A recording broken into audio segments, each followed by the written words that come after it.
Assembly instructions, NACTO Classic.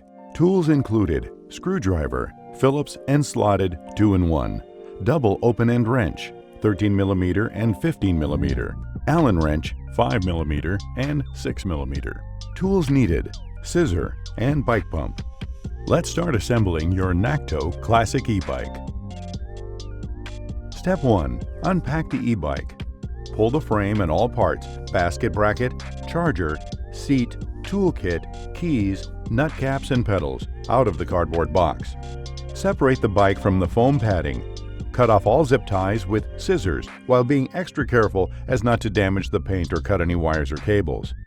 Notice, the fuse is not used for assembly. Keep it in a safe place that it will be used for the replacement if the original fuse were damaged. Ensure all the following pieces are included with the NACTO Classic. Now, stand the bike upright. Place some foam padding under the front fork if it's placed on the ground, or put it on a bike assembly repair stand if you have one. We want to keep your bike looking new. Step 2. Assemble the front wheel. Loosen axle nuts on the front wheel to make room for the front fork. Remove the brake cable from the linkage of the left arm while squeezing the brake arms to make room for the front wheel. Lift the front of the bike and lower the fork onto the wheel. Notice, the axle should enter the fork dropouts fully. Line up the axle lock washers with the hole at each fork. Notice, these two special fork lock washers keep the wheel from falling off if the axle nuts ever loosen up. Tighten the axle nuts by hand.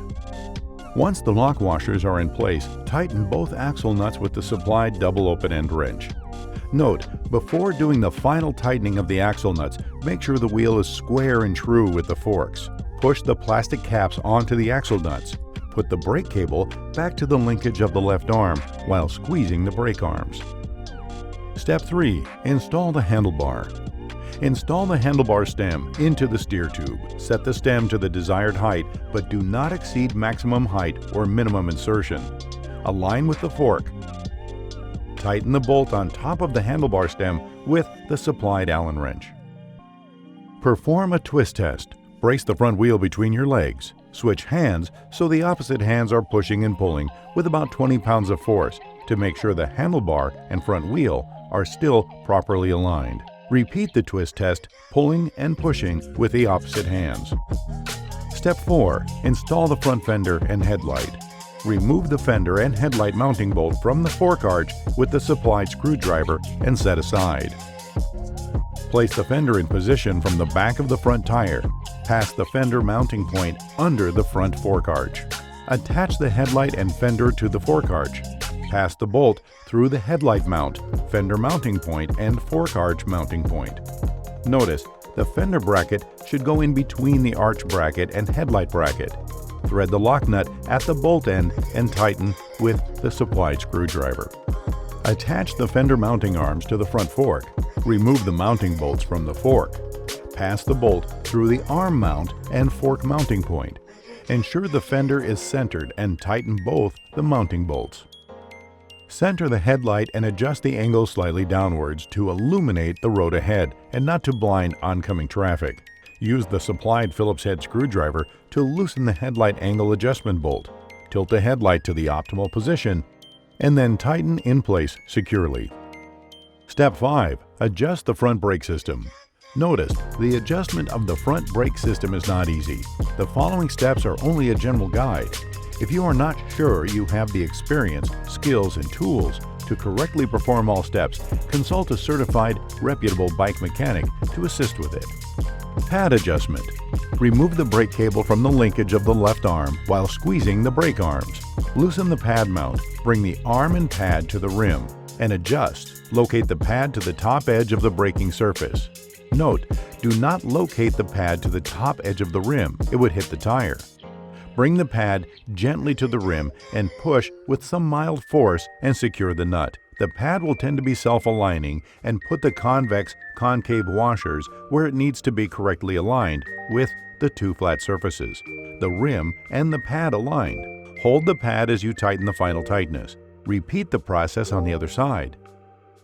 Put the brake cable back to the linkage of the left arm while squeezing the brake arms. Cable attachment. Before we draw the pads together, back out the barrel adjusters 3 or 4 turns so that we can have some fine tuning at the lever. Loosen the pinch bolt. Pull the arms together with your hands and pull the cable out with some mild force. It is only necessary to get the rim close. Then secure the pinch bolt. It should flatten and crush the cable. Set the pad clearance. Bring the barrel adjuster in toward the lever, giving more slack. Typically, the pads should feel like they are contacting the rotor at a minimum of half the lever travel. Centering.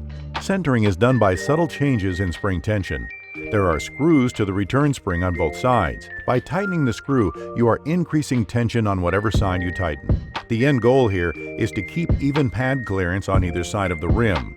Take the right pad, for example. We can tighten to make it far from the rim, or loosen the screw to make it close. Step 6. Install the seat. Open the quick release lever by hinging it open fully. Insert the seat post into the seat tube. Adjust the seat post up or down to a comfortable height, while ensuring the seat post is inserted into the frame past the minimum insertion point. Close the quick release lever to secure the seat post and check that it cannot move. If needed, use the thumb nut to add tension to the clamp so there is some resistance when the lever is in line with the clamp bolt. Step 7. Install the pedals. Locate the pedal with an R stamped onto the end of the pedal axle, which will indicate it is the right pedal. The right pedal goes on the crank on the right side of the bike. The remaining pedal with an L stamped into the end of the axle is the left pedal. The left pedal goes on the crank on the left side of the bike. The right pedal is threaded to tighten by turning clockwise. The left pedal is reverse threaded and tightens counterclockwise. Carefully thread the pedal onto the crank by hand slowly. Further, tighten with the supplied double-end open-end wrench. Do not cross-thread or damage the threads. Step 8. Install the basket. Notice, the basket may not arrive together with the Nacto e-bike, as it will be packed and dispatched separately. Install the bottom bracket. Bracket 1. Remove the axle nuts on the front wheel with the supplied double open-end wrench and set aside. Install bracket 1 onto the front wheel axle. Tighten both axle nuts with the supplied double-end wrench. Once you have tightened both axle nuts, push the black plastic caps onto the front axle nuts. Fix the basket to the mount extending from the stem of the handlebars. Pass the bolt through bracket 2 mounting point, the top mounting point of the basket and the mount extending from the stem of the handlebars. Thread the lock nut onto the bolt end and tighten with the supplied screwdriver. Fix the basket to the bottom bracket, bracket 1. Fit the bottom bracket, bracket 1, into the curve of bracket 4. Pass the bolt through bracket 3 mounting point, the basket bottom mounting point, and bracket 4 mounting point. Now tighten with the supplied screwdriver.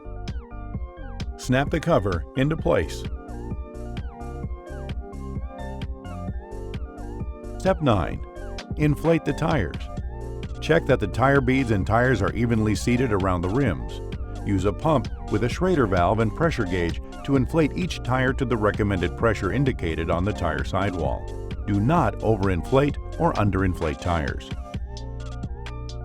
Step 10. Charge the battery. Operate the electrical system when the battery has been adequately charged and the battery is secured to the frame mount. Your Nacto bike comes partially charged. We recommend you connect a charger input plug, 110-220 volt plug, to the power outlet for 3 to 4 hours. The charger light will go from red to green when it is fully charged.